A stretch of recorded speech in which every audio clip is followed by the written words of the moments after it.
Eh bien, on va faire une petite pause au niveau des définitions, mais on va déjà passer à un petit jeu ou un petit quiz. Un petit jeu. Tu es très belle, Thierry, je trouve. C'est difficile d'être femme, si tu permets. J'entends rien du tout. Heureusement, Gérard est là pour enregistrer et me faire réécouter par la suite. On aurait pu demander à ta femme qu'elle puisse signer l'ensemble de la séquence d'aujourd'hui, mais ça aurait quand même pris du temps. Mon cher Thierry, toi ou pas toi, c'est bien ça? Absolument pas, Fabien, ça c'était l'année passée. C'est un nouveau jeu qui s'appelle « Que veulent dire ces mots qui n'existent pas ?»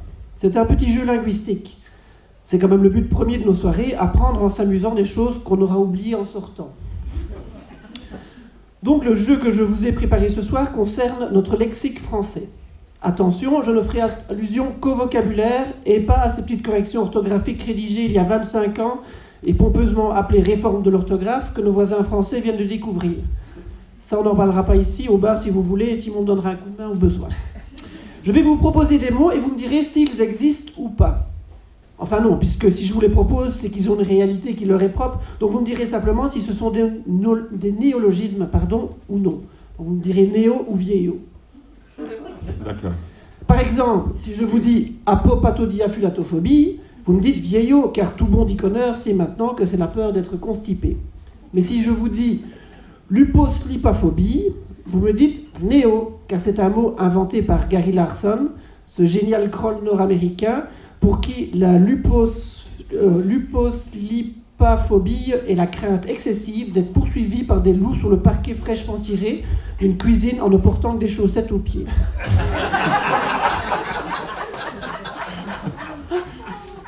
On y va. Alors, cligne-musette. C'est vieillot. C'est un jeu d'enfants dans lequel l'un d'entre eux cherche les autres qui sont cachés, qui s'appelle maintenant le jeu de cache-cache. Cligner pour cligner des yeux et musée qui voulait dire se cacher avant. Et donc, répète le mot. Cligne-musette, c'est joli quand même. Oui, mais j'imagine quand même fort mal être dans la cour en disant est-ce qu'on jouerait bien peut-être à cligne-musette? C'est pour ça qu'on dit maintenant est-ce que tu veux jouer à cache-cache? Voilà. Alors, un espiogoutte ou une espiogoutte. Néo. C'est un néologisme. C'est quand une cantinière espère tirer les verres du nez d'un zouave après lui avoir fait vider les siens. Par la même occasion, un petit conseil gratuit, veuillez toujours empêcher votre sœur à mettre sa main dans la culotte d'un zouave. Elle risque de devenir manchotte. En effet, ces derniers ont des culottes bouffantes.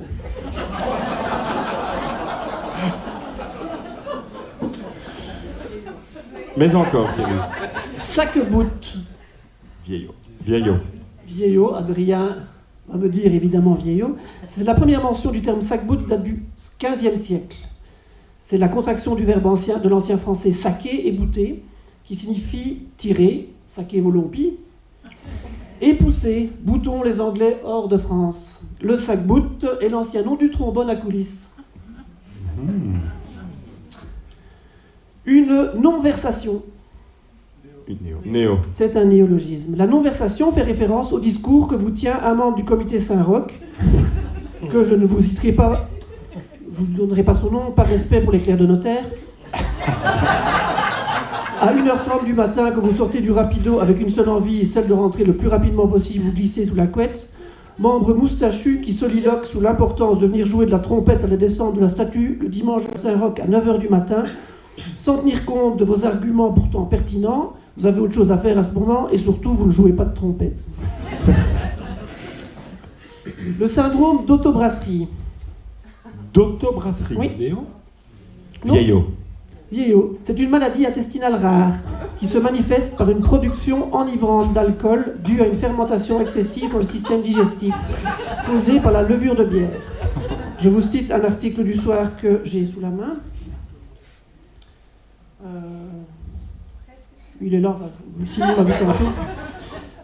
Il paraît... Attendez, hein. Je les avais mis dans l'ordre et puis... Il est dans la voiture de Fabien, peut-être. Voilà.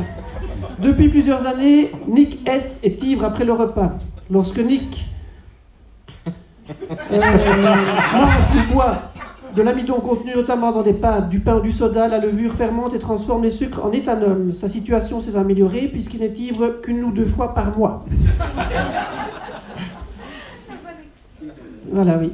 Il paraît que lorsque sa femme lui a dit « Oh, j'ai soif, darling, je vais chercher un verre », il aurait répondu « Pas besoin, tu peux boire à la pompe. »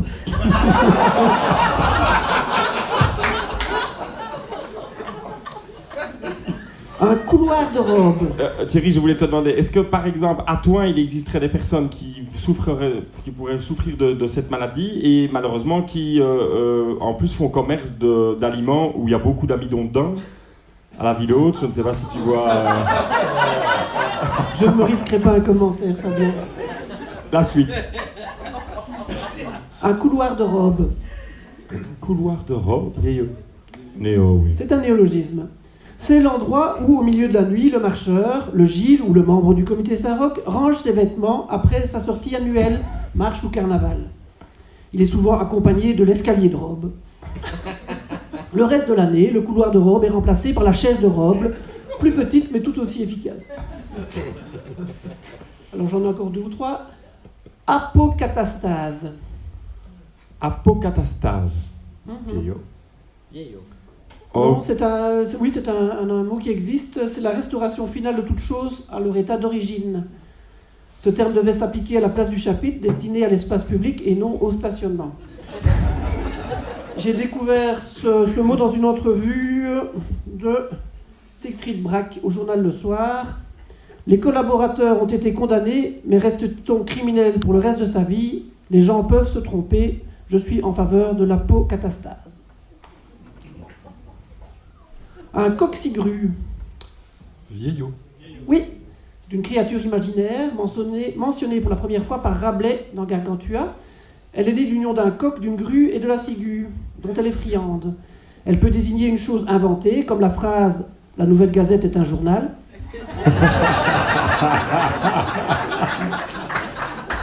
Débiter des coccygrues signifie raconter une histoire, mentir. Je ne vous ferai pas l'affront de citer un politique, vous le ferez vous-même, vous n'avez que l'embarras du choix. Oui, je sais, je suis poujadiste, mais de temps en temps, ça fait du bien.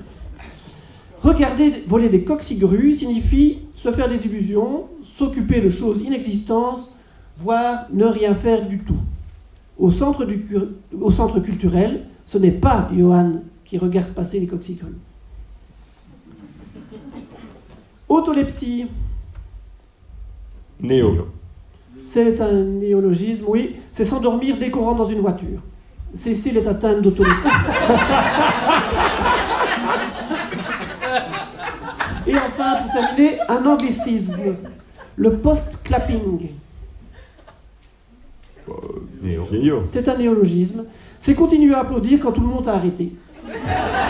À ne pas confondre avec l'after shouting qui consiste à crier une fois que le bruit ou la musique environnante ont cessé, permettant à l'Assemblée d'entendre vos confidences secrètes. Voilà, Fabien. Merci beaucoup Thierry, félicitations.